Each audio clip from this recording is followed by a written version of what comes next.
And welcome back, everybody, to another episode of Bubba and the Bloom, episode 121. It's opening day. We got here. It happened. Baseball's still kind of happening, sort of. There's blowouts all over. But we're watching some baseball right now as we wrap up Thursday night here.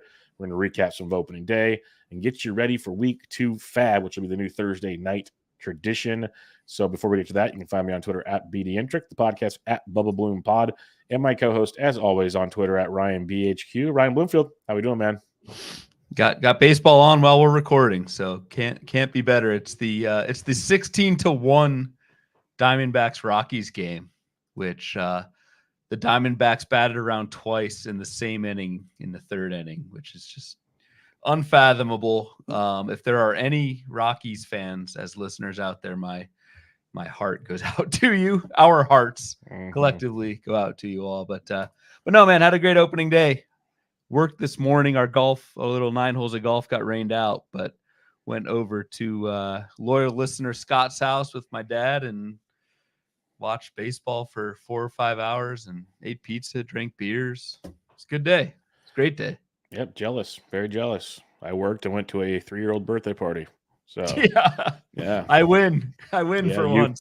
You win on this one, senor. I know as the season goes on and things get warmer and I start golfing a lot, you're going to give me some crap, but I get that's when I lose. Yeah, so today I'll take my win. If we talk about opening day victory laps, I'm taking mine. Yeah, you win today. You win today, sir.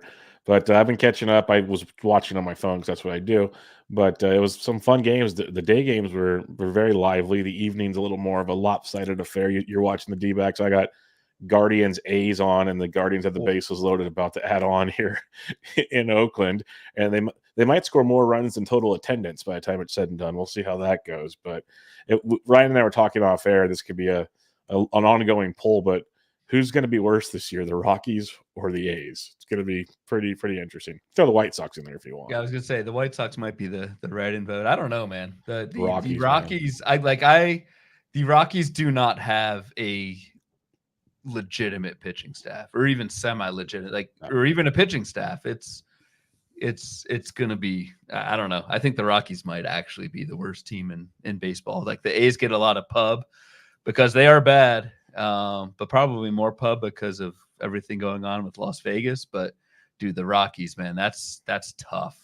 Yep, that's brutal. That's some brutal stuff there, but there was some good stuff. We the Aces, the Bubba and the Bloom Aces, got the job done today. Your boy Pablo Glass now. I'll give you a part of him being your boy now. You're welcome. That was fun. The mascot got dude, the mascot such bad treatment in that one, but he got his vindication in the end. I mean, opening day was almost ruined when I saw the Angels lineup and Rengifo was not only on the bench, but Anthony Rendon was leading off and Aaron Hicks was batting second. Miguel Sano was playing DH versus a righty. Miguel Sano DHing. Yeah. But our boy got in there, doubled, scored a run. That's what he does. In all seriousness, it sucks that he didn't start today against Burns, but dude, he has to at some point break through the starting lineup. That's a bad lineup with a lot of injury risks, and Rengifo can play everywhere. So yeah, he'll get his. I'm not worried at all because it already looks like the second the pitching situation changes, he's already coming in type scenario. The way they pinch hit in that game, so I'm not super concerned in that scenario. We'll see. Time will tell. Maybe I'm just naive because he is our mascot. But no matter what happens, he will always be the show's mascot, at least for this season. We might change season to season, but for now, he will be our mascot. Any other things? Because you got to watch it. Like I know Scooble and Crochet put a nice outing together, especially in DFS. They freaking balled. There was a lot of fun, though. What else did you see from the day? Not too much. We watched a good amount of Minnesota, Kansas City, which was interesting. The Yankees-Astros game was fascinating. Mm-hmm. Josh Hader came in with a one-run deficit in the top of the ninth, struck out the side. Clay Holmes on the bottom half of the ninth got the save, but he needed a Juan Soto arguable outfield assist at home to get that save. It went to replay and they just couldn't review it. So that was interesting. It was definitely weird seeing Juan Soto in a Yankee uniform, but that was probably the best game of the day. Pittsburgh Pittsburgh Miami went 12 innings Yes. somehow. Yeah. Neither one could take advantage of the ghost runner for the first few innings. That was fun to watch. And David Bednar did not pitch at all, which we'll get to in our news and notes. So that was interesting. Your Giants unfortunately went down. Robert Suarez now has 2 saves. Dude, a lot of bad opening day starters, man. Miles Michaelis at LA. That went as expected. As expected. Exactly. Yes. Josiah Gray in Great American Small Park. As expected. Gave up 2 homers to Nick Martini. Yes, shaken, not stirred. Yeah, double Martini afternoon. But Tariq Skubal dealt. Skubal did deal, so that was Crochet in his first career start looked pretty darn good. So I'll give him credit on that. He did. 2 rainouts today. Yep. Which is honestly a good thing because Friday we get 2-day games, which is cool. Yeah, because there was originally no day game schedule, which is nuts because like the Friday offs are for the weather reasons, exactly what took place. And if you are setting lineups for the weekend, since we're not talking about weekend streaming anymore, just beware there's a storm coming to the West Coast. And there's 3 teams with games, 3 stadiums on the West Coast with games this weekend. So you have Oakland, Cleveland, you have LA and the Cardinals, and you have San Diego and San Francisco. So just keep an eye on that as things develop. It's supposed to come in my neck of the woods around the afternoon on Friday, and Friday night and Saturday are supposed to be pretty heavy. So keep that in mind. I'm glad it's down your way because we are headed up to Seattle on Saturday. But we're going to see the Mariners, bringing my 4-year-old to his first baseball game on awesome. Sunday. So we're going to see Mariners, Red Sox. The weather in Seattle looks beautiful. So roof should be open. It should be a great time up there. Boyle Heights has a question. What team do you guys root for? Bloomfield, who do you like? I don't really have. I mean, you're Giants. I don't really have a team. I really do like the Mariners a lot. They're a fun team. I like a lot of I love Julio. I love their pitching staff, but they're blacked out in Oregon, 4 hours away from Seattle, which don't get me started. But I'd go Mariners. Go Mariners. Yep, I am born, raised, and forever will be a Giants guy. So yeah, there's no change in that one. Today was a rough one, but like I was watching it.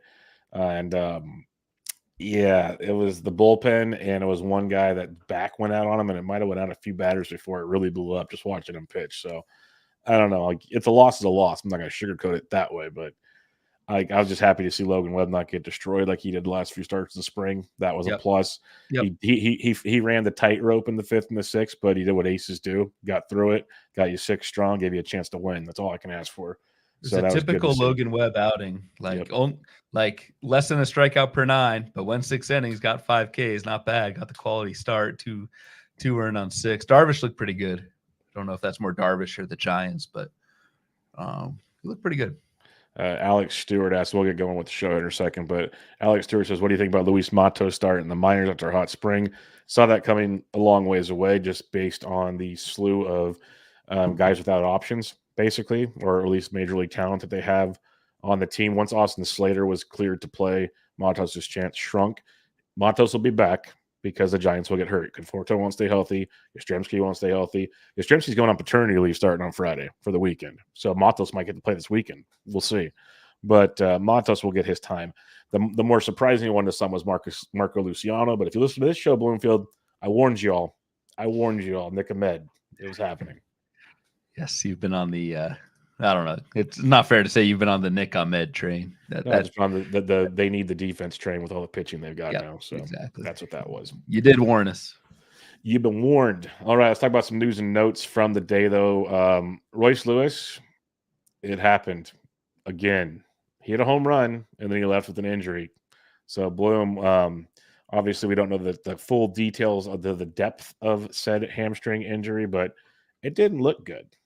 No, it didn't look good. And this is just another chink in the armor for Royce Lewis. It wasn't just the knee injury last year. It was the oblique and hamstring. And now seems like some kind of quad or I don't know. Did not look good. And actually Max Kepler got hurt today too, but that was more of a fluky. I think he fouled a ball off his foot or something like that. So that's not as serious, but yeah, man, I don't know. Lewis, that was like the ultimate Royce Lewis game. You hit a homer and then you get hurt.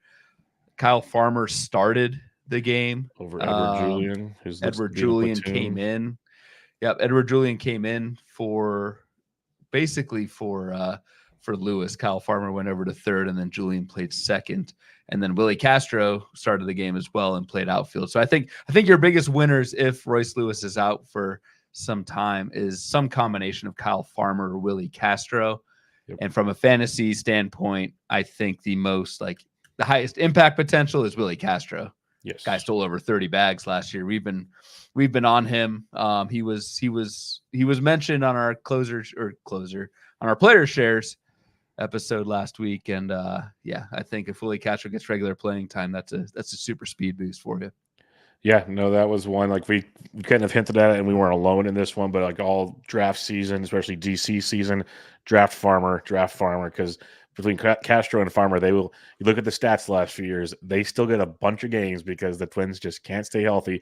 Did we think this is not a victory lap? We want Royce Lewis to play. That's not what we're doing here. But it's just like this is already proving the need for certain teams to just have the bugaboo. This is the best way I'll say it. And like Joe Arrico said, it's spending way too much time around Buxton, apparently. Buxton stayed healthy. Game one. He made it through the center field. He made it. We'll see how the next game goes. Mr. Grouch says, were we expecting Nico Horner to hit 7th today? That was a bit of a surprise to me. Yeah, surprise, but I don't know. I don't pay too much attention. Like Nico Horner, he's going to play every day anyway, so I don't know. I wouldn't look too much into it. Yeah, we knew he was going to play for sure. I guess people want him up top because if you're not getting the power, you need the run production to go with the speed and the batting average. That's kind of what you're looking at, but it's like you have Ian Happ, Suzuki, Bellinger, Morel, Swanson. Michael Busch was playing first base. Then Horner, Tauchman, Gomes. Like, where does Horner really fit in there? Do you move everybody down and slide them in that second? I think it just kind of once Ian Happ got the leadoff spot, that's kind of it moved Horner to the bottom. Which he should, from a real baseball standpoint. Ian Happ should. I'd be concerned 7th. I'm not too worried about with Horner.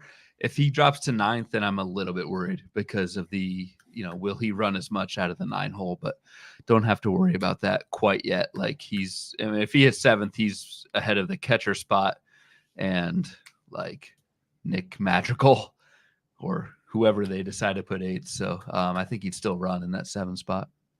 Sticking with the Cubs, Justin Steele was dealing. He was going full blue steel. Like a tweet was about to come from me whenever he throws a good one. The blue steel gif comes out. And then he turned into a soccer player like he got shot in his hamstring. So you've seen it. I was not watching the game again. You win today. But what are your thoughts on this? Because the reports from Council was he's having an MRI on Friday, but we expect to miss him for some time. Yeah, well, we will know more on Friday when this comes out. See, I got my days right. My days right this time. I'm improving.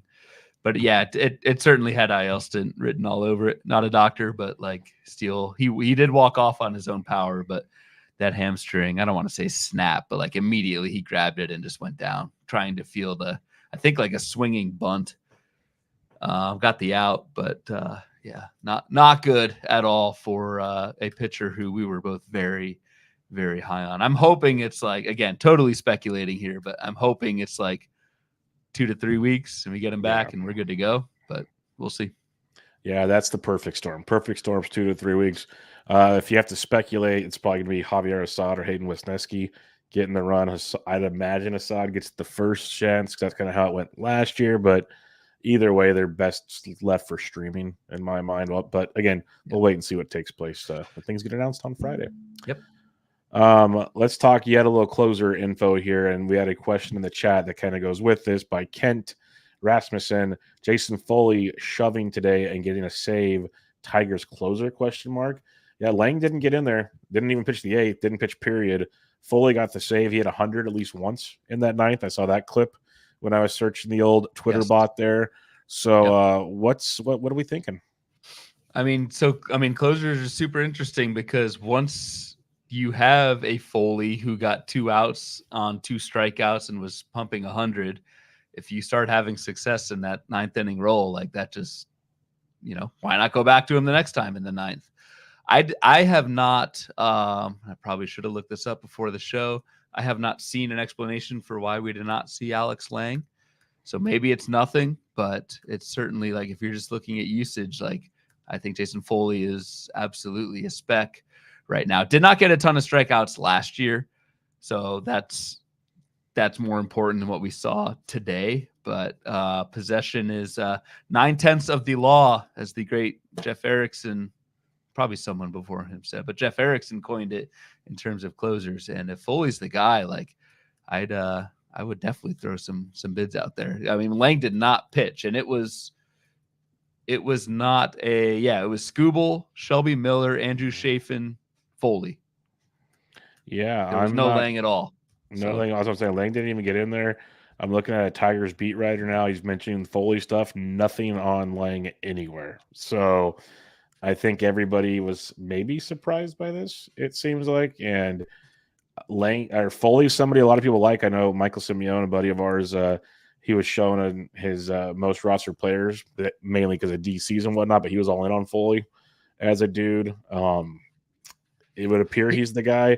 I just wouldn't go bonkers spending money. I wouldn't overreact to what we saw today. Like, unless we get some more news on Lang, I'd still kind of assume it's Lang and not go overboard with Foley. And again, with Foley, I do want to get a 17% strikeout rate in 2022, which is awful, and a 20% strikeout rate last season. So he's got good control and he gets a lot of ground balls, but this isn't like a legend reliever. Yeah. But so we'll see.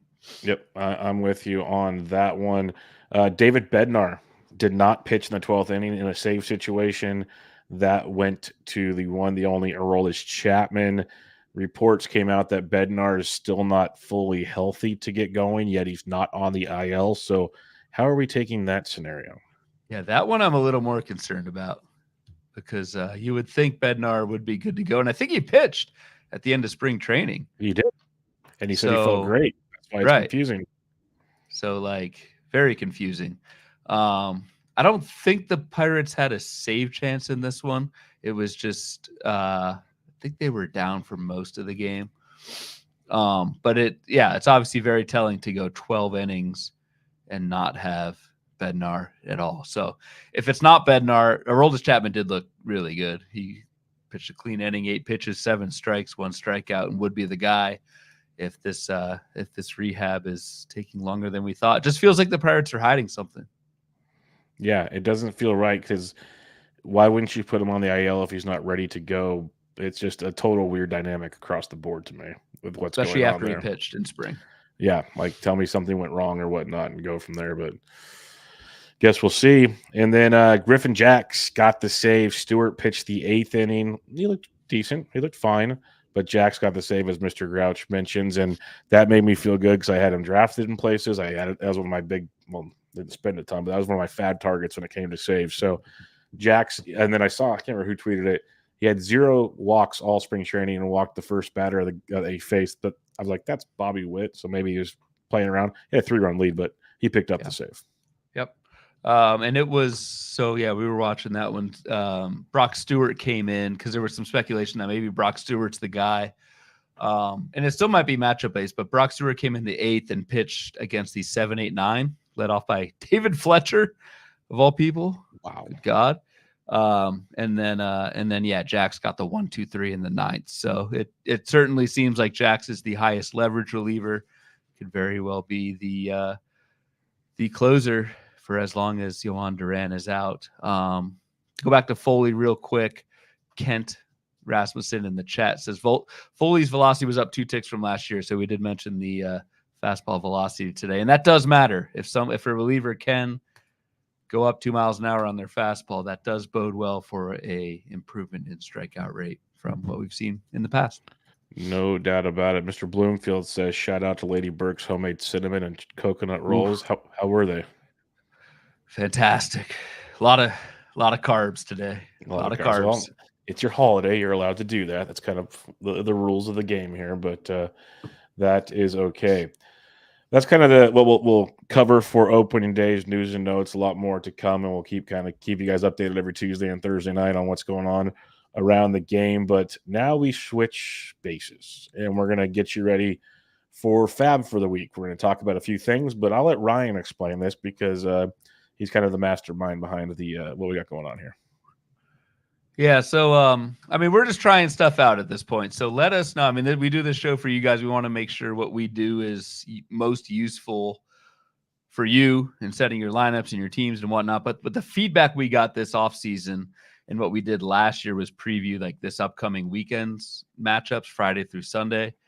And on one of our, I guess, New Year's resolution episodes or something, we kind of wondered if we should do the following week FAAB instead, just as a preview to kind of get your mind going for the following week in FAAB. And there was some pretty, I don't know, convincing feedback to do FAAB for the following week instead of weekend matchups. So that's what we're going with this year, taking a 3-pronged approach to it. And again, let us know what works, what doesn't. We can easily tweak this stuff as we go. The first prong is we will look at the schedule for the upcoming week, mostly from the hitter perspective. So I've got, of course, in Bloomboard's fashion, I've whipped up this little schedule tool thing that we'll look at here in just a minute for the YouTube crowd in the live stream. Then we'll run through 2-start pitchers for the following week, and then we will look at roster trends currently via CBS. So we'll look at who has been added the most like during this week, because that will most likely be guys who you are interested in FAAB this coming Sunday. So that's kind of the general plan, I guess, for Thursday nights. Did I miss anything? Nope, that's perfect. And the board or the schedule thing, Ryan, I've been talking off air. There's going to be a few more tweaks to that when we get more data coming up here. We get more locked in rotations and whatnot. So you're going to see that when we discuss it. But yeah, we're going to do that. Hit on 2-start pitchers, like Ryan said, and then we'll hit on some of the top potential targets in your FAAB this week. We picked CBS for a couple of reasons. It's most accessible compared to some other sites, and it also kind of sums up more of the maybe 10 to 12 team basis that most people play. It's not NFBC centric. These players might be available in your NFBC leagues, of course, as well. This kind of gives a roundabout overall fantasy kind of scope of the FAAB for the weekend. Yeah, and they do have a good report that just tells you, because I do think it's very valuable to see changes in who's being added, and CBS has a nice little report for that. And I know Yahoo does too for like that current day, but CBS seemed like the best one, at least for now, to check out this week's most added guys compared to last week. And I don't know. Again, let us know. Let us know. Well, I think the week-to-week is also important since we're doing FAAB. FAAB is usually more of a week-to-week process, not a daily process. So if people are curious of why, that is why, because we don't need Ryan to scrape Yahoo every single morning to make a total board at the end. It's kind of complicated. So we can do it this way. Come on. I'm trying to be my rate is pretty cheap for this. It is actually. So it is very cheap. I'll say that much. He's affordable, folks.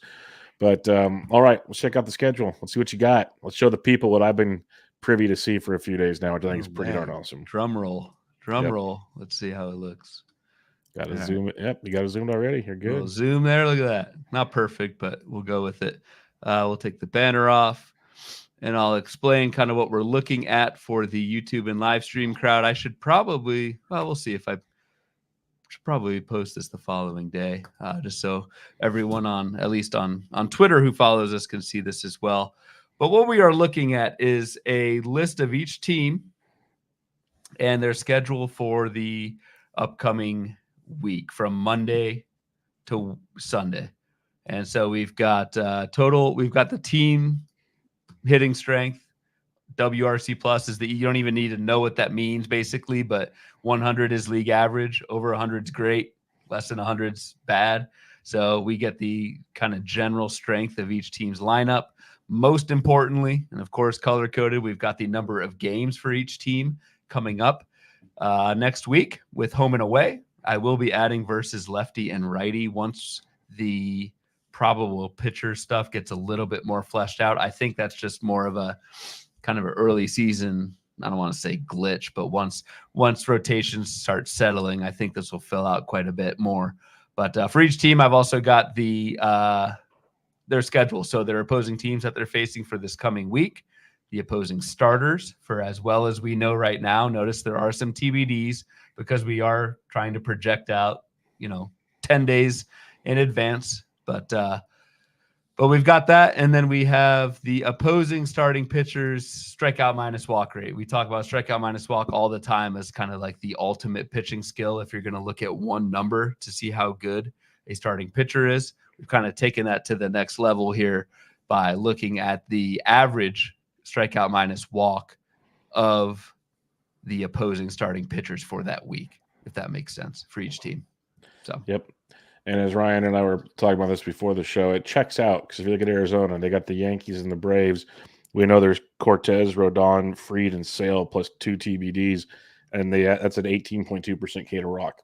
And it checks out. Which is not good if you're looking to stream Arizona hitters. I actually used this tool this past week, and Arizona had the most favorable schedule with facing the quartet of Rockies pitchers. And again, so far so good, given that they've batted around twice in the same inning tonight. So yeah, and if it wasn't clear already, which it was to me, is this schedule is based on finding your hitting streamers for the week, not your pitching streamers. You could probably flip it if you really want flip to. It. Yep. But I just more to focus on the hitting side of it and see where it goes there. And that's why it's like Atlanta. Well, we know they're going to crush. They always do, but they get at the White Sox and then the Arizona Diamondbacks, which will be the back end of the Diamondbacks rotation of Henry, Fott, and a TBD. So that checks. And you have 4th, 5th starters for the White Sox. That checks out pretty good. And that's where we can kind of add our quote unquote expert analysis here, is to say, yes, Crochet, there's 2 TBDs before Crochet for Atlanta, but we know that's the number 4 and number 5 for the White Sox. And then there's your boy Henry and really your boy Fott. My boy Henry. Tommy Henry. I don't know why he's your boy. Yeah, man, what is that? My boy. And that all checks out to a really low strikeout minus walk against Atlanta next week, and that's why that sell is green. So let's just have fun. It could potentially be Chris Flexen and Nick Nastrini. Yeah. Let's just put that into the ether for a second. That's rich, folks. That's rich against Atlanta, which like isn't, I don't know. It's not like you're not adding Atlanta guys, so they're all rostered, but whatever. Yeah, and Curlin's in the chat saying he had something exactly like this or similar to this last year, and he's using it again this year. So yeah, this is a helpful tool, and we can kind of we can go a quick team by team run through if you want. However you want to do it. However you want to do it. We got time, so let's kind of just go through this because some like we joked. So Atlanta, great matchup. Your best case scenario, you can stream Adam Duvall because most guys are rostered, right? Just pretty much. That's where adding versus lefty versus righty will come into play a lot, because like an Adam Duvall is someone who I do have on a bunch of teams, but like in weeks where Atlanta faces a bunch of righties, it's probably not going to work out playing time wise for Adam Duvall. So yeah, so that comes into play. And like Arizona, on paper, that starter after Fott's probably Ryan Nelson. So like we look at, so you can kind of looked in Atlanta. So you got, let's just say it's Nastrini and company. So you got, if it's Nastrini and whoever else, doesn't matter. Crochet, I don't even know who Nastrini is, but I you might get three. Good. You might get 3 lefties to start the week potentially, or no, because they only play 3 against the White Sox. So you get 2 out of 3 lefties there, and then you got Henry. So depending on when that off day is, you might get enough lefties. So Duvall could be streamable for the first half of the week. Is what I'm trying to get at there. Yep. But yeah, otherwise maybe Orlando Arcia if you're super, super deep, but really nothing to get excited about. Let's talk Baltimore. They got Kansas City and at Pittsburgh. Waka, TBD, Reagans, Jones, Falter, TBD. That's not a bad little stretch there, especially you get back end of Pittsburgh and back end of KC with Reagans in the middle. Yeah, you've got Reagans is really the only obstacle. Although I don't know, Jared Jones might be. We don't know what to think of Jared Jones. He's someone. So I should have mentioned this at the top. This is all last year's strikeout minus walk rate because I'm not going to use this year's because it doesn't exist. At some point, we will flip this over to 2024. So, and as McGrouch said, Baltimore looked great today. Yes, a lot of teams will look good against Patrick Sandoval, but yes, Baltimore did look great. I'm not going to knock it too much. Santander hit one of his 40 home runs this year, which is great to see. There you go. Boston, they're on the road next week. So you mentioned it earlier, the first 10 are on the road, but they get at Oakland, at the Los Angeles Angels of Anaheim, who we just talked about. Boyle, who walks the farm, Wood, who just got shelled, Stripling, who's going to get shelled on Friday, Canning, Detmers, and whoever, like probably Patrick Sandoval. So Boston might be one to look into. Just going to throw that one out there. Yep. Even though they're on the road and at Oakland's tough from a ballpark standpoint, but that is certainly neutralized by Joe Boyle rules and Alex Wood and Ross Stripling. Yeah, that is brutal. And it's like looking at the Angels projected by MLBPlayingTime.com. That could be Tyler Anderson.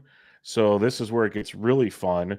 Is if it is Anderson, then you have 3 lefties during the week. So and the weekend would be 2 lefties. So now you start looking at Boston streamers possibly, but I don't think there's a ton out there. So yeah, speculate at will. The Chicago Cubs, they got Colorado and the Dodgers. So you want that front half of the week, don't you, Bloomfield? You do. You want that front half. You want that color. Another kind of cool thing with the sheet is we can sort by KBB. So I just did that. And the Cubs have the lowest opposing strikeout minus walk rate. Granted, Yamamoto doesn't have a 2023 strikeout minus walk. So it's a little bit tainted. But yeah, you get those 3 Colorado pitchers and Gavin Stone, who I like Gavin Stone, but like, are we fully bought in on what he's going to do this year? So it's a nice schedule for the Cubs for sure. Cubs have a great schedule. A lot of righties outside of Freeland, it looks like. So if you can find lefty Cubs again, but that's like the Cubs are all rostered for the most part. Maybe Mike Tauchman if you're in a deep league, but not sure you need to get too crazy in that regard. Chicago White Sox, Atlanta, and then the Royals. I'll probably just be avoiding the White Sox. Dude, so it's 7. The big thing, it's 7 games. So the White Sox are one of 2 teams with 7 games. Kansas City is the other. There are 2 teams with 5 games, which is huge. So volume is everything in weekly leagues. So Milwaukee and Minnesota are the 2 teams that get 5 games. The White Sox, really, it's only Strider. Outside of Strider, those 7 games, it looks like Charlie Morton, Ronaldo Lopez, then Strider, but then Lugo, Brady Singer, your boy, Michael Wacha, and Alec Marsh, also your boy. That's bombs away. And like you can sit here and kind of laugh at the White Sox, but those are the teams like a Yoan Moncada is going to play 7 games. Can you say that for the people in the back real quick? Quiet you. Yoan Moncada is a guy who's going to play every day on the White Sox 7 games next week against, outside of Strider, mediocre pitching. This is just an example of like, and this may seem like we're going through this with a fine-tooth comb, but like these are the types of pickups that I think you can make over the long haul of the season that will pay off. So I'm targeting White Sox, as weird as that sounds, White Sox for next week. Yeah, no, now that I looked at the back end, at least especially the Royals side, like I like Raylo enough to not scare me. Morton's literally Raylo and Morton are both like coin tosses. You wouldn't be shocked if they dealt, but you wouldn't be shocked if they walk enough guys into a bullpen game. So either story there. But yeah, that Royals the Royals at the end there, that's where it gets real fun.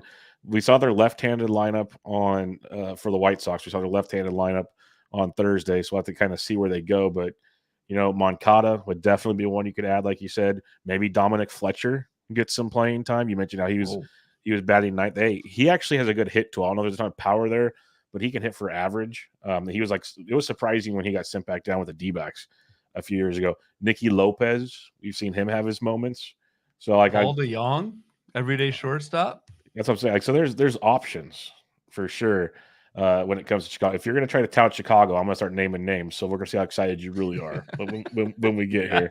As I list Paul DeYoung and Nicky Lopez and Dominic Fletcher, I start to crawl back into my shell. But if you're in a 15-team league or something, those guys could come into play for sure. Yes. That's a big difference.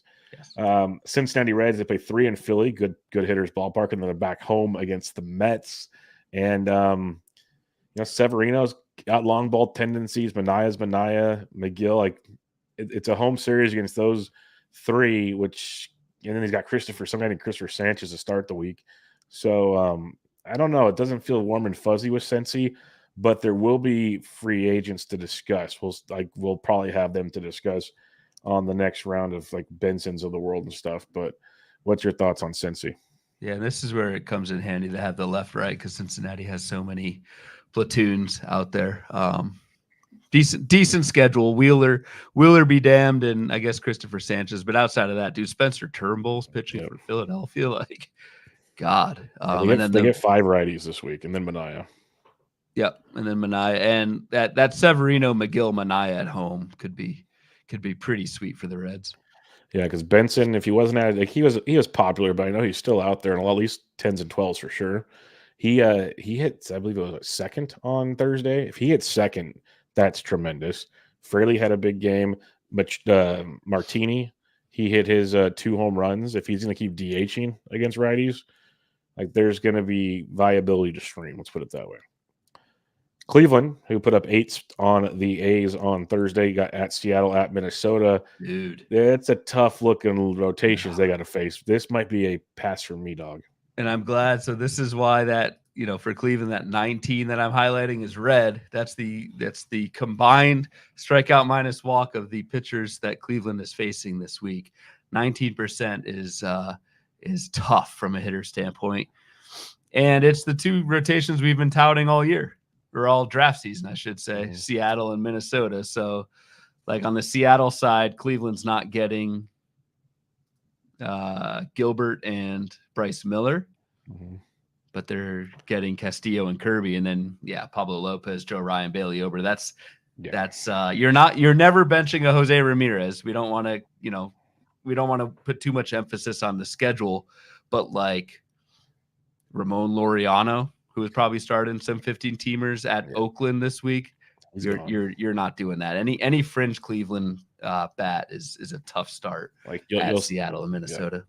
You'll still start your Nailers, both of them. You'll still start Jimenez. You'll start J Ram, but you're not looking to add any Cleveland Guardians this week. Let's put it that way. Yeah. Colorado, they play at Chicago and then home against Tampa Bay.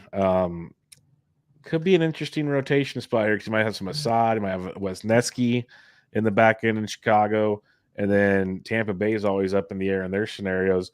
So Colorado, as much as we make fun of them, they could have some streaming upside in this game at some point. Especially because Steele is listed, but he's not making that start given the injury that we saw. So it's like an Imoniga, can never say it. Imoniga, yep. Assad, Wisniewski, and then Colorado's finally at home against Tampa. So even though they're TBD, that's a core series the following weekend. So Colorado, despite how bad they are, sneaky ads on the hitter side for this coming week. Yeah, I just see how their lineup strike out this weekend. Is it going to be Jake Cave getting some playing time? Is it Michael Tuglia? Again, these are strictly streamers. Like, these are guys you add and you drop. There's nothing. You don't have to fall in love with them. You just need them to come and do a couple things for a few days. That's all this is for. This is nothing more than that. Detroit Tigers at the Mets, home against Oakland. That actually looks like a pretty nice set of pitchers if you can find some Detroit Tigers to stream. This is a nice week you might have. Agreed. And the Oakland series is at home. So, I mean, I guess Detroit isn't the best ballpark, but it's better than Oakland. But yeah, Manaea, Hauser, Quintana, Sears, Blackburn, Boyle. That's pretty advantageous for any Tigers you have. Yep, a lot of right-handed pitchers in that scenario. So I don't know who they'll have available on the waiver wire, but maybe a Colt Keith if you're in a shallower league. He's out there for you, but I'd imagine your Carpenters, your Greens, your Meadows are all pretty much taken. So kind of bob and weave around that one. You got the Houston Astros, Toronto, and Texas. It's a tricky one because a lot of TBD here, but there are some nice pitchers. Like we might get Gossman this week. Who knows what Texas is doing right now? Yeah, that's what that TBD is at the top. We don't know if Gossman will pitch Sunday or Monday. Gossman pitches Monday, it is against Houston, which if you're a Gossman stan like you, Bubba, that's I mean, you're throwing it because you're getting two Gossman starts. But to go limited pitch count against Houston for Gossman's tough. But I don't know. You're getting so after Gossman, like Toronto's, there's not much there. It's Barrios and Bassett, like they're fine. But the back half I think is pretty sweet. It looks like, even though it's TBD, it looks like it'll be Bradford, John Gray, Dane Dunning. The one to look at is Myers. Myers got the start and went deep. He hit 9th for Houston on Thursday. If he plays most of the weekend, that's probably one of your few streamers that will be available for Houston. Kansas City, the second team with 7 games this week, like you mentioned, at Baltimore, home against the White Sox. Burns is in the mix, but you get the back end of Baltimore, and then you get Chicago. Dude, So, yes. And this giddy up. is, and it's 7 games. Yep. And I think just as much as like matchup quality, matchup difficulty is number of games is I think the column you want to look at more than anything. And so the 7 for Kansas City, and then on top of that, a single digit strikeout minus walk rate for all of the pitchers that they're facing next week is fantastic. And that includes Corbin Burns. There is nobody outside of Corbin Burns. This is 6 really sweet games for Kansas City, and it looks like all but one are right-handers. So any lefties on Kansas City, that's pretty sweet. Yeah, Kyle Isbell's, Adam Frazier's, those are probably the only ones that are available, I'd imagine. Otherwise, they're a very, very heavy right-handed lineup. Very heavy right-handed lineup. You got your Los Angeles Angels of Anaheim at Miami for 3, at home versus Boston for 3. I don't see a ton to love here. Like the pitchers aren't like lights out, but they're pretty good. Yeah, and I mean, let's get Rengifo some playing time, people. Come on. Yes. Well, he does get 3 lefties to start the week. He should be playing against righties too. They can't throw Aaron Hicks out there second.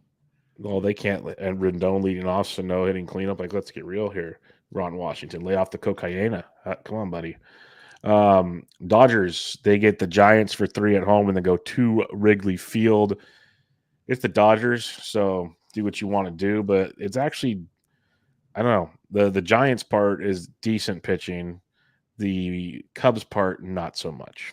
Yeah, it looks like it's a pretty even split. So, like, all the good Dodgers are owned. It's just like for the Dodgers, you want to see if there's a platoon advantage or not. And it looks like a pretty even split between lefty righty, which you don't want. Like, if you're going to be streaming Dodgers, like your Outman or Hayward or Chris Taylor, whatever, you want weeks where it is heavy left or right. And it looks like it's pretty much split down the middle. Yeah, the weekend, it looks like they'll have 2 lefties in Chicago. So if you are NFP-centric, you're Chris Taylor's of the world. If you're in deep, Miguel Rojas potentially. Not in love with him, but he'll play. He's going to start versus lefties. So that has been established already. As we slide on down the list here, we got the Miami Marlins. You got the Angels, and then at St. Louis. I'm not scared of St. Louis for sure, and we've talked about the Angels. So God. And Sandoval being one of those Angels. That's a pretty sweet schedule for the Marlins. Yep. Stack away with the Marlins. They got Milwaukee. They got Minnesota and Seattle this week. Again, Seattle's going to be tough every time they're on the docket, and Minnesota shouldn't be too much of a cakewalk either. Yeah, it's the blessing. So this is actually the flip side of two teams get. So Cleveland gets at Seattle, at Minnesota.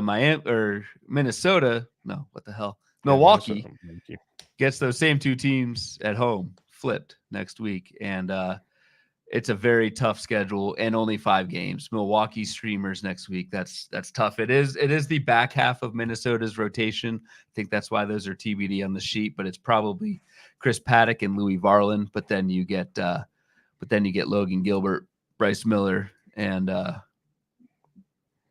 Emerson Hancock, which, whatever, but that's a tough schedule and only 5 games. If you have any fringe Brewers, it's a tough week to roll with those guys. Minnesota's got 5 games as well. 2 at Milwaukee, 3 at home versus Cleveland. It's just the size of the week alone pretty much gets you off of them. Yeah. Given Milwaukee's pitching's bad, but you don't want to play that game. Yeah, it's going to be a little bit of a shift of mindset, I think, for both of us to think Milwaukee pitching staff and like get scared of it. But Milwaukee's pitching staff outside of Freddie Peralta this year is really bad without Corbin Burns and without Brandon Woodruff. So that said, the 5 games for Minnesota is tough, especially the Monday to Thursday lineup period. You're only getting those 2 games. So you're probably looking elsewhere. Again, like your Minnesota studs, which was Royce Lewis. Yes. Castro and Farmer, folks. Castro and Farmer, just for the future weeks, maybe. Even though we hype those guys up, like it is tough to start a Willie Castro, Kyle Farmer, next week, at least in the first half of the week with 2 off days. Yep, for sure. New York Mets, 3 at home versus Detroit, 3 in Great American Small Park. Hunter Green, Nick Martinez, Andrew Abbott. So I like the sounds of that. The Detroit side of it, you got Casey Mize will probably be one of those last pitchers to go with Scooble. So that's a tough start to the week, but a good finish for the Mets. Yes, it's more of a start him on the weekend if you can at Small Park and try and avoid Scooble. Scooble does look pretty damn good. Very good. While he's healthy and while he's going. Yeah, they get a 24% swinging strike rate. That's pretty good. Yankees, 6 games, 3 at Arizona, 3 at home versus Toronto. One of those should hopefully be Kevin Gossman. You get Gallen early in the week. Overall, and Kelly, I respect. You got Kikuchi, do what you wish with that. So it's not like a great matchup, but it's kind of a 50-50, it feels like. Yeah, I feel just kind of average for the Yankees. You do have the Gallen and probably Gossman and Merrill Kelly, but then you've got some you got Ryan Nelson. Yep, Ryan Nelson. And Bowden. Is it Bowden Francis? Bowden Francis? I call him Bowden Francis. I could be wrong, but yeah. I think I picked him up in I got him in tout. Oh, you got him in tout? I got him in tout.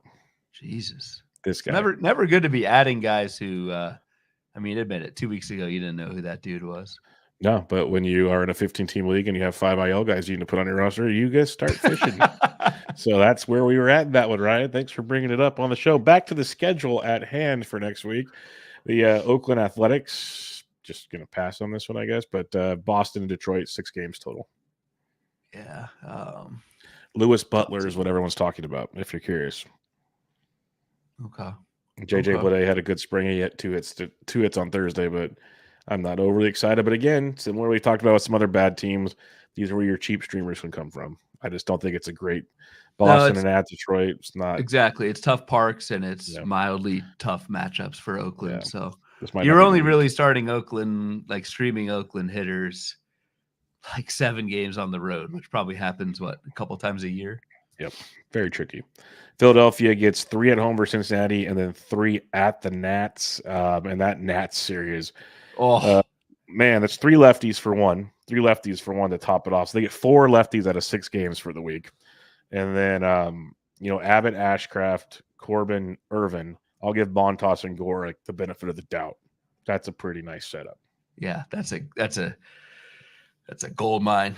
Big week ahead for Philly, but I don't know. I mean, streaming wise, yeah, I'm pulling Brandon up Marsh.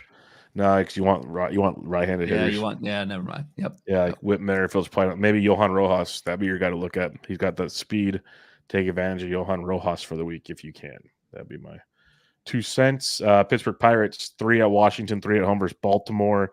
That's a tough stretch for them. Yes, it is. Especially Baltimore. Well, yeah, just overall. I don't know. At Washington's not too bad, but I don't know, it's just kind of average. Yeah. We got San Diego Padres, 3 at home versus St. Louis, 3 at the Giants. Again, the St. Louis pitching does not scare me at all. When it comes to the Giants, it's Hicks and then kind of see where it goes from there. So Keaton Wynn, I believe, will get a start, who I like, but I'm not terrified of. So it could be a decent week for San Diego if you can find a few streamers. How many innings your boy Hicks gonna go? He went 5 the other night with 10 Ks, didn't he? Yes, you remember. Yes, he'll be fine. He'll be fine. That's all I have for San Diego. Yeah, not scared over here. San Francisco Dodgers at the Dodgers, home versus the Padres. Yeah, you can probably move. Well, yeah, I just say move on from the Giants on that one. Yes, it's the TBD there is probably Paxton, which is doable. But yeah, Glasnow, Bobby Miller, Cease, Michael King. It's a brutal week for your boys, man. Yep. Seattle Mariners, 3 at home versus Cleveland, 3 at Milwaukee. You got Bieber, who looked great on Thursday in the mix. You got Peralta. Outside of that, if you trust McKenzie, but it's probably 3.5 good options for Seattle, but probably not a lot to get excited about.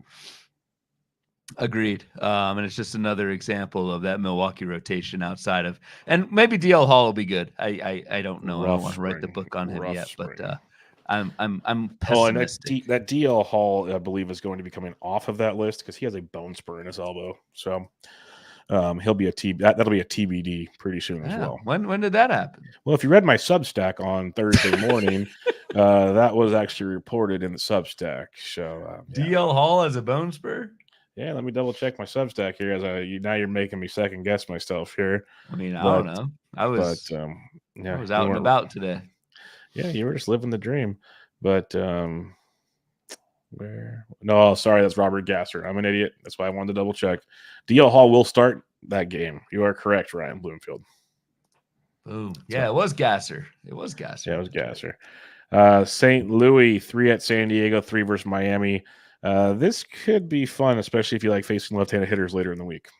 Yep, agreed. I like that. I like that a lot because I don't think Joe Musgrove does not look good right now. And I think this kind of rating that we're looking at on the screen is based on last year. And I don't think Joe Musgrove is as good now as he was last year. So outside of Yu Darvish, who looked pretty good today, that's a great schedule for St. Louis.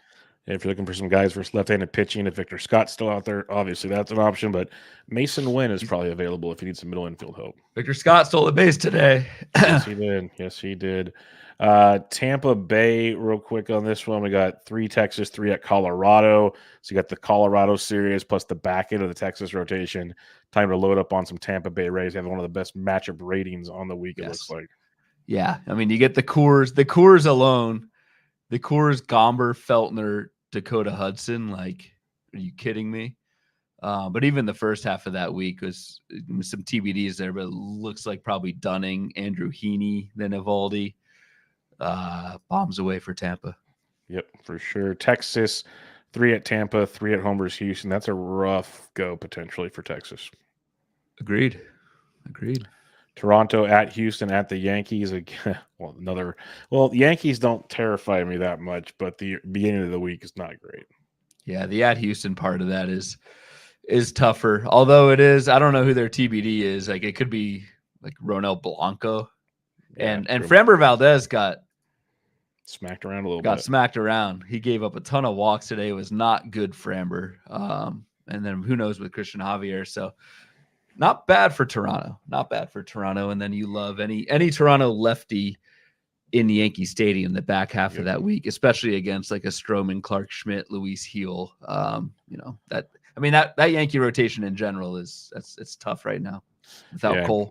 And if you're looking for like Gavin Biggio went deep on Thursday, much we make fun of him, and so he could be live in that scenario. If you're super deep, Kevin Kiermaier is always out there, but Biggio would be the one I'd probably be looking at in that scenario. And last but not least, the Nats, 3, they get all 6 at home. Pittsburgh and Philly, still not thinking it's outstanding, but I guess if you're real desperate, let's put it that way. Yeah, the back half is Nola, Ranger Suarez, Christopher Sanchez, it looks like. Front half's a little bit better, but I don't know, man. Washington, it's tough. It's gonna be a long season. All right, there's your schedule preview. Again, we'll keep fine-tuning that as more information comes out and have some fun with that. Let's flip the switch here, Bloom, and let's talk 2 start pitchers. And basically, if it's a guy that's heavily rostered, we're just going to move on. But I'll just highlight like D-backs, Ryan Nelson, Yankees at Atlanta. No. Okay. Do not. Please do not do this. If you listen to this show, if you take one piece of advice from tonight's episode, do not roster Ryan Nelson for this week. Yes, please. Don't do it. There's not all 2-steps are good 2-steps. Just remember that. For the Braves, now if you're in a shallower league, which a lot of listeners are, you get Charlie Morton at the White Sox versus Arizona. There is a world where Charlie Morton might be available in your league. Yep. And excellent source of strikeouts. And with Charlie Morton, for me, the math is, how many innings this season, but we have to switch out. That's a draft season mentality. This is 26 weekly seasons we are playing right now in weekly leagues. And while Charlie Morton's healthy and throwing, 2 Charlie Morton starts is awesome. We are living in the now, not the whole season anymore. So take this right now. Pretty much these episodes are more about streaming, not worried about months from now. This is about this week alone. So Baltimore, another good one. Dean Kramer at home versus Kansas City at the Pittsburgh Pirates. That's a pretty solid 2-step.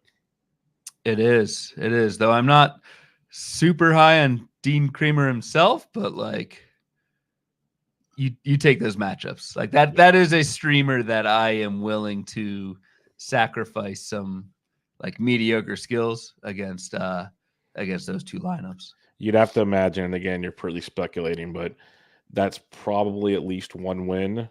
And let's just say I'll give him 8 to 9 strikeouts. So that adds up in a hurry. Boston, if again, shallower league, Tanner Houck at Oakland, at the Angels, you can not ask for a whole lot more. Given beautiful. Houck's got in the past whip issues that might not let him go deep enough in the game, but on paper, pretty sweet. Yep, agreed. Amoniga is taken everywhere. Andrew Abbott at Philly and Great American Small Park. I don't like Andrew Abbott. No, I'm passing. Like at all.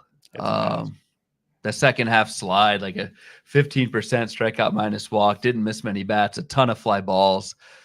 Like that's playing with fire at a decent Philadelphia lineup, and then Andrew Abbott at home. I don't really care who it's against. That scares me, given the fly ball tendencies.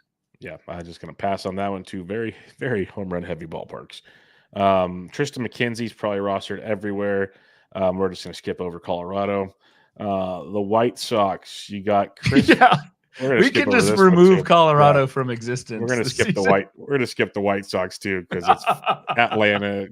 I mean, I don't even know who Nastrini is. We're gonna pass over that one real quick. It's Nick. Do not Nastream me. No, you pulled his name. So Thank proud you. Of you. Clip it. Worked on that all week. Clip it. Detroit Tigers, though, we have one here. Reese Olson at the Mets versus the Oakland Athletics. This is another one similar to the Dean Kramer ilk, maybe a little better. Yeah, and Olson, I'm sure, is rostered in 15 teamers, but probably available in a lot of 12s. Exciting talent, not the highest ceiling, but two starts at the Mets, and anything against Oakland is awesome. So, and I think in 12 teamers, again, I'm not sure how much he's rostered in 12 teamers, but definitely look at Reese Olson if he's available. That's a two-step you want to go for. Yep, and you kind of hinted at it earlier with the Astros. Blanco appears to be, for now, the guy that's two-stepping versus Toronto and at Texas. Blanco was once a more popular prospect, potentially had a decent spring. Not sure I'm ready to pull that trigger just yet. Agreed. I'm holding off there. Now, this is where it gets interesting. So, Kansas City, you got Waka and Marsh. They start the week at Baltimore, but they finish the week against the White Sox. Do you roll the dice? I mean, I'll let you talk about Marsh. You know him better than I. Waka, I'm just waiting for the wheels to fall off, but he has. I mean, the results have mostly been there the last couple of years, so I'm kind of holding my nose and doing it with Waka, but I don't know. I'm not that confident in it. I'm more curious in Marsh what you think, because he was one of your most roster top player shares guys in a two-step. So I'm assuming you're throwing him. Yes, I'll be throwing him. There's more strikeout upside, I believe, with Marsh than Walker, at least in my opinion. Again, could be wrong, but the White Sox start alone is more appetizing than one can imagine, and it's more like the Baltimore one. It's the old, can you throw me 5 innings and just give up 3 runs or less and survive? I think he's more talented than Michael Wacha, obviously not setting the bar very high in that scenario, but I'll take the chance in these scenarios. I don't mind. Both of them are serviceable. Just know that Baltimore start, that's going to be a fierce offense all season long. So kind of you're praying they survive the start of the week to get the White Sox start in the end. That's what you're praying for. Yeah, you're trying to survive start 1 to get to start 2. I'd imagine Reed Detmers is rostered most places, but if he's not, he's got at Miami and against Boston. But imagine he's rostered. Dodgers. Now this player might, he should be, but James Paxton gets the Giants and at the Cubs. Similar to the Charlie Morton comment. I think while Paxton is healthy, I think you go with him. I don't think this is the James Paxton of Seattle lore. This is not the same guy. That was many moons ago, but I think James Paxton and again with streaming, you're looking for wins, and LA just looks like an absolute juggernaut. I mean, it looks like the first starts against Keaton win, and then the last one against Amoniga. So you're probably throwing Paxton in. Like it's maybe 50. 12's better than me, but it's a definite in 15s. In 12s, I would. You would. Just because the Giants are much better than they were before, but Paxton just got strikeout upside, and that's what I would roll with because Soler, he's an upgrade, but he strikes out a ton. Chapman can strike out his fair share. He's better than most, but he can strike out. Like the upgrades they made still lead to a lot of strikeouts, if that makes sense.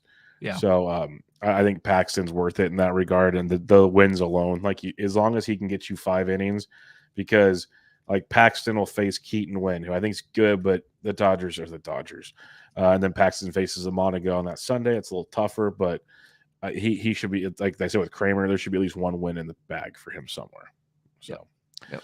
Miami, you got Max Meyer making his debut. He gets the Angels at home, and then at the Cardinals. I think this is one you got to roll with. I think you roll with. I do wonder like how far into games Max Meyer will go. That's the big problem. That is true.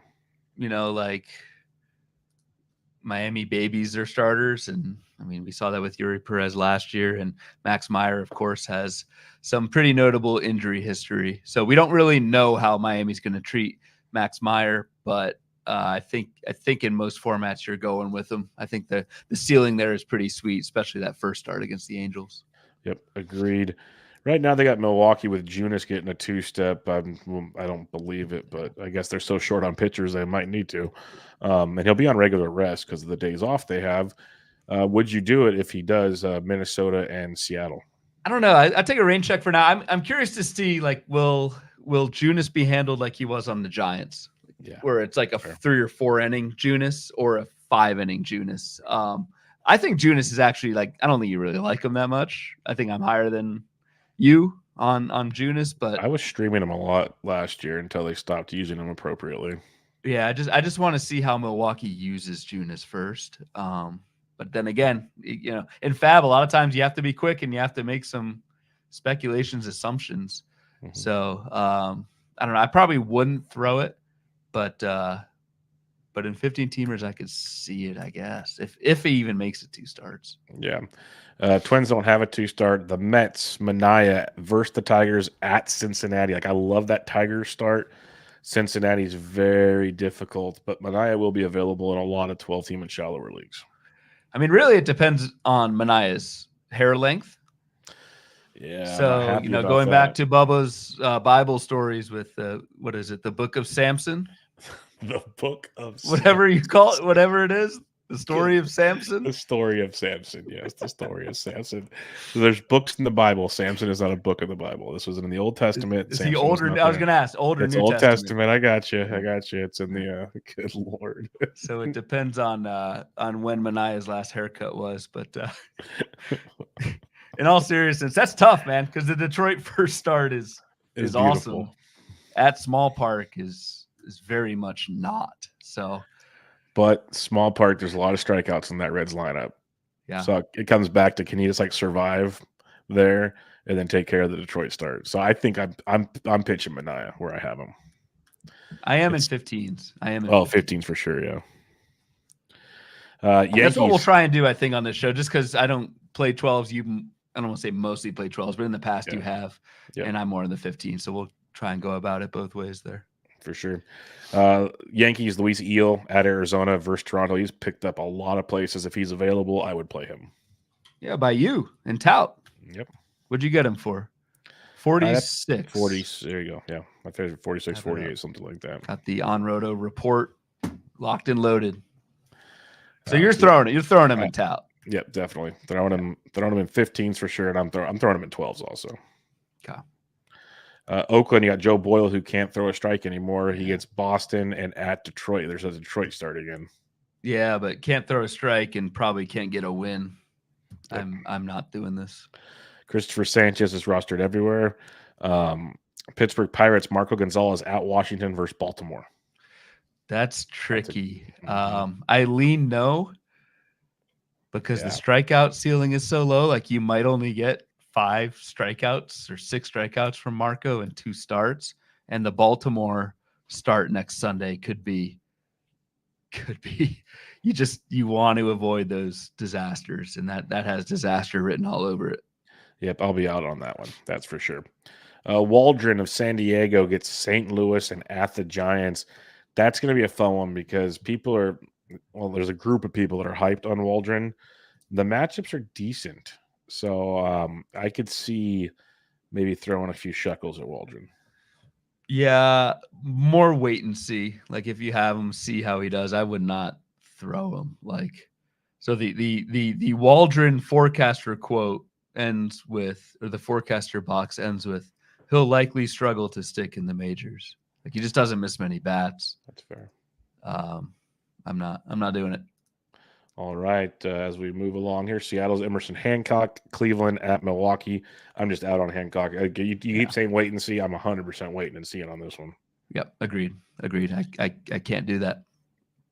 Giants get Keaton Wynn. Dodgers at the Dodgers home versus San Diego. I do like Keaton Wynn this year, but I'm not pitching him in those matchups. No, you can't. You can't do at LA. That's brutal. Side note, Blake Snell is at least penciled in on the RotoWire grid here for next Sunday, which would be is the plan. That's why they moved. Wynn was initially the fourth pitcher in the rotation, but now they moved things around. He's going to be the fifth. I think they have Mason Black or something Black. Sorry, I think it's Mason Black. Kind of doing a spot start on Sunday, moving Wynn back, which then sets the rotation for Snell to pitch on the next Sunday. That's kind of that's their plan right now because Wynn was initially the fourth starter, and then all this happened. All right, St. Louis, you got Gibson going at San Diego versus Miami. That is a stream, folks.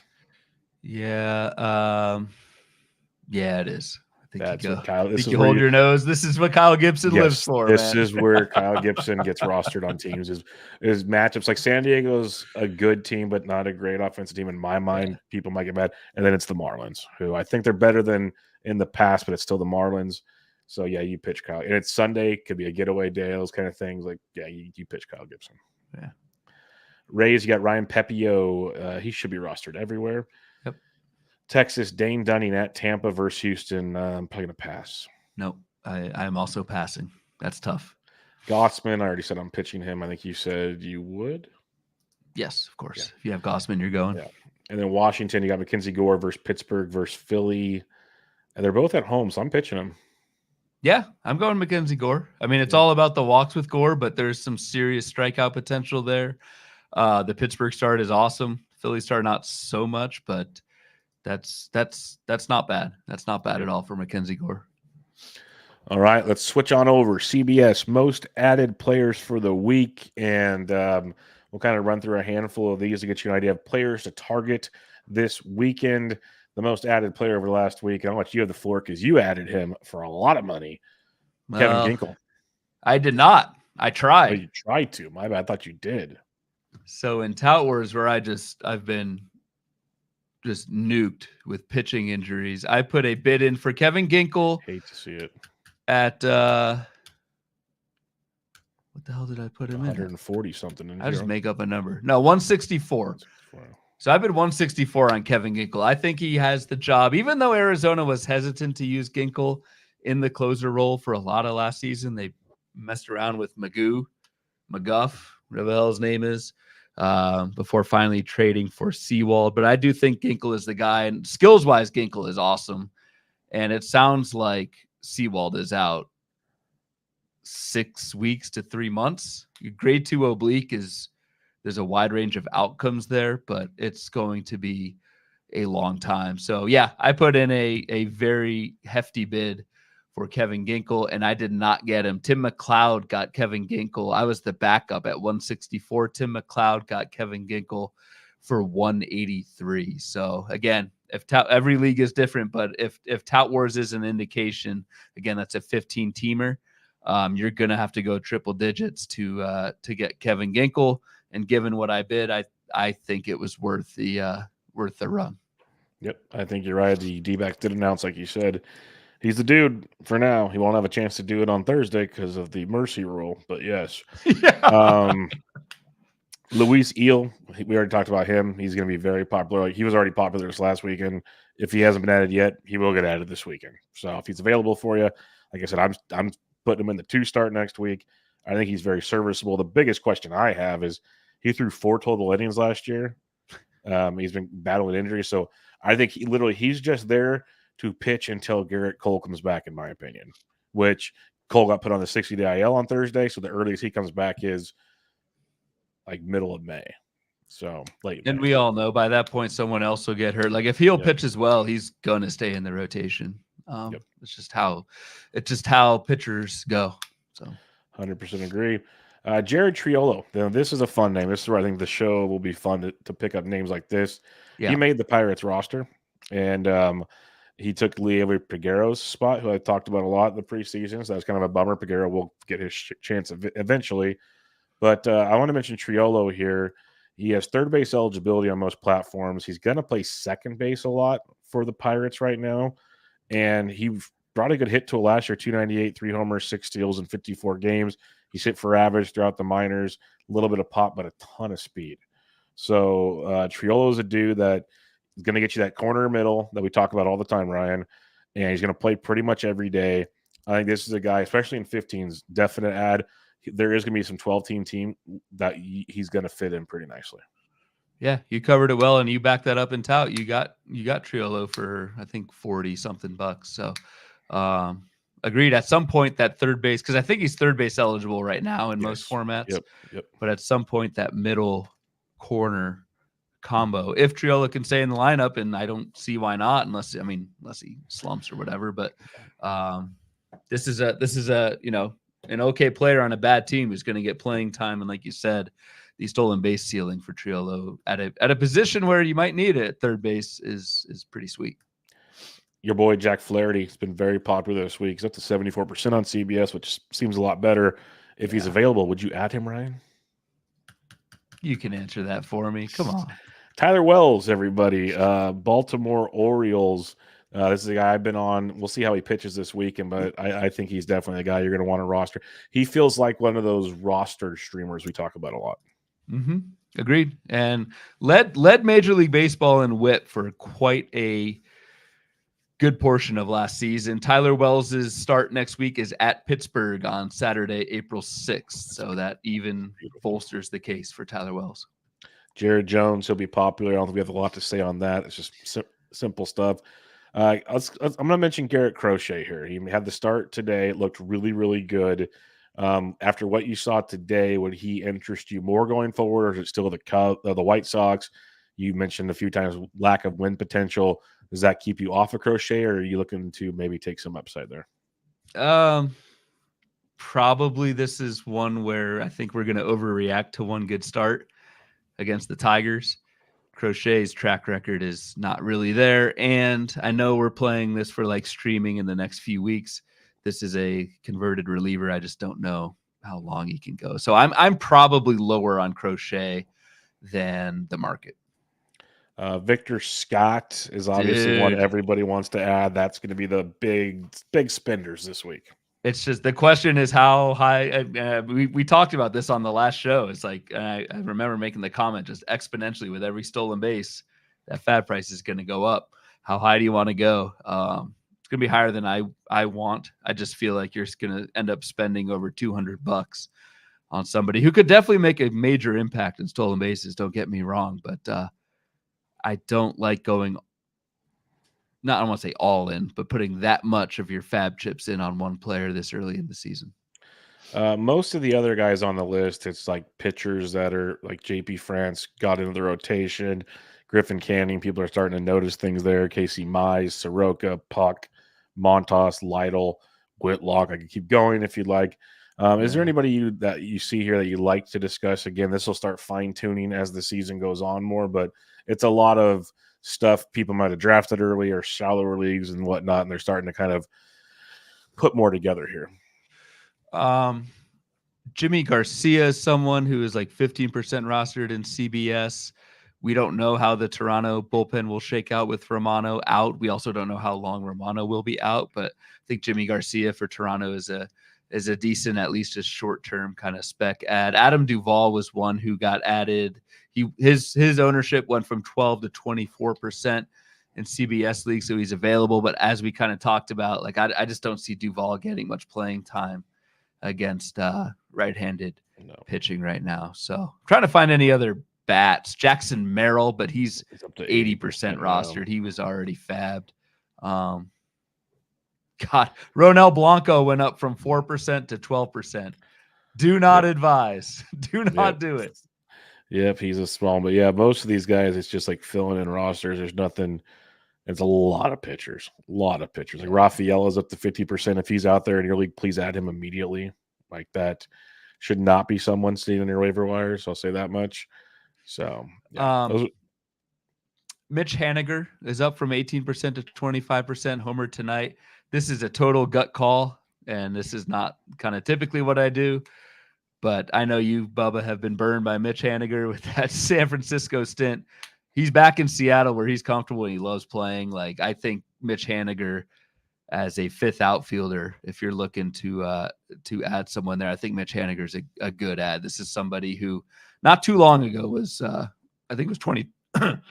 Excuse me. I think it was 2021 where Mitch Haniger just went off. That was not that long ago. And again, only rostered in 25% of CBS leagues. Did he play with the Giants long enough to actually call it a stint? Yeah, I know. I don't know. Yeah, Stint's doing a lot of work in that sentence. Yeah. A guy I will mention this down here also. He's only rostered in 34% of leagues. Is Jordan Westburg. Started today. Went 1 for 3 today. He's going to be second base, third base eligible in a lot of leagues. There's your corner infield, middle infield. So a lot of the things I liked about Triolo, Westburg might not have as much speed and maybe a little hit in average, but might have more pop. I think Westburg, if he were to play the whole season, which is a big if, but again, we're playing for the now, Westburg has like a 15-15 type upside, I think, and in a really, really good offense. So he'd be a guy I'd look at as well. John Birdie is up from 7% to 11%. Just got, I don't know, was that a trade to New York? Traded to the Yankees. Okay. You may have a better handle on the playing time with Birdie. He did not start on Thursday. I think the idea is to start him pretty soon, but it's kind of nothing set in stone just yet. Let's put it that way. Okay. So not rosterable in 12s and probably not in 15s either, but just someone if John Birdie starts getting playing time in New York, we saw what Birdie bags can do to a roster in even like a month or a 6-week heater. That's someone I absolutely have my eye on. Yep, he can run real hard. The way people like Victor Scott, you can get that out of Birdie real quick as well. So yeah. But again, we'll fine tune this as the weeks go on and get more. And once more stability is in the season, this will become more of a systematic process that makes a lot more sense. Let's get to some listener questions before we head on out of here. Tommy Hauser says, finally got to put Scherzer on the IL. Would love to hear who you'd like to stash with 3 IL spots available out of Kershaw, Springs, and Ray for 2024 redraft. I guess rank them in order because I'm guessing he has 2 more IL spots, maybe no. So Kershaw, Springs, and Ray. Robbie Ray? Yeah. Assuming? Yep. I don't know what other Ray. It would Colin Ray.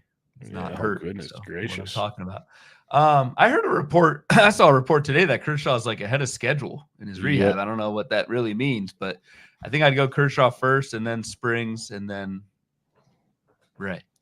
I go Kershaw, Ray, Springs personally, but Ray and Springs is kind of who can get to the finish line first in that one.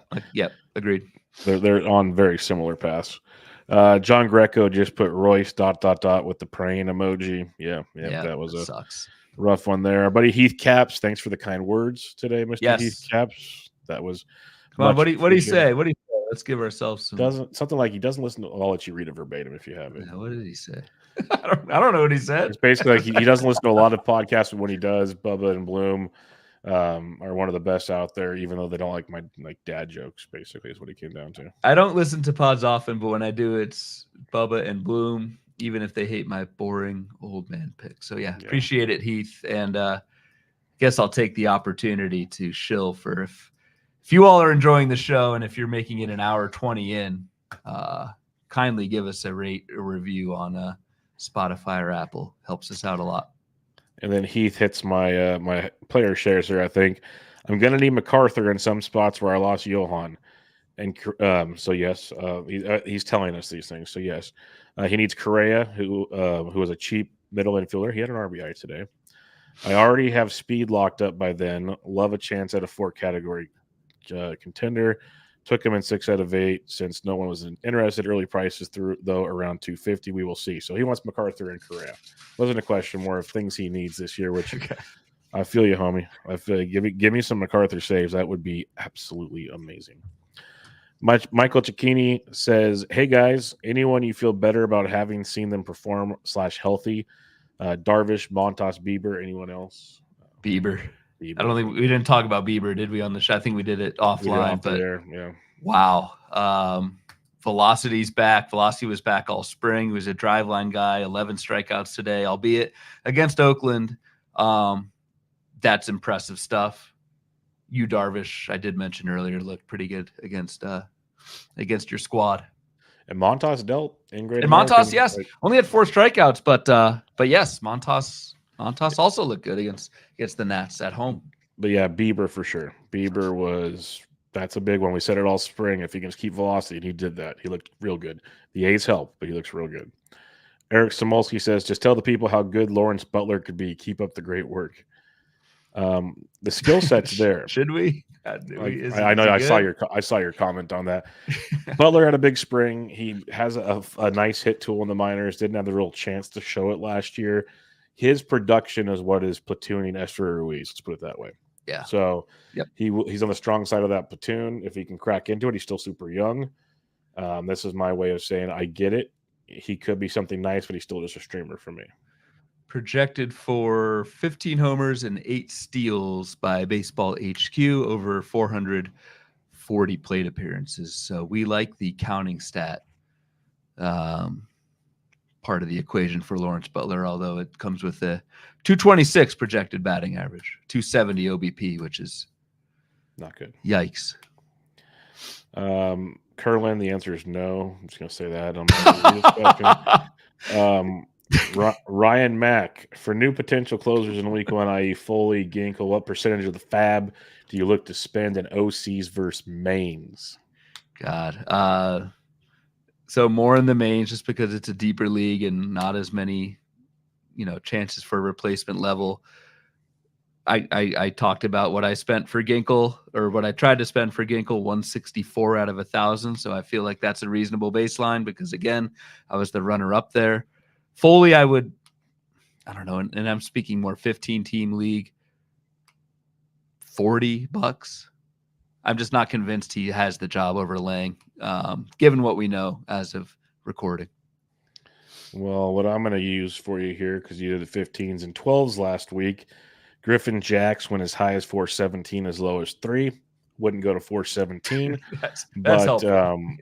Do they have an average, or do they just do min and max? No, they just do min and max. Like Kopech was 170 to 1. Piamps went 374 to 10. Looking for Abner Uribe 97 to 1. So I'm just like naming the potential closer guys.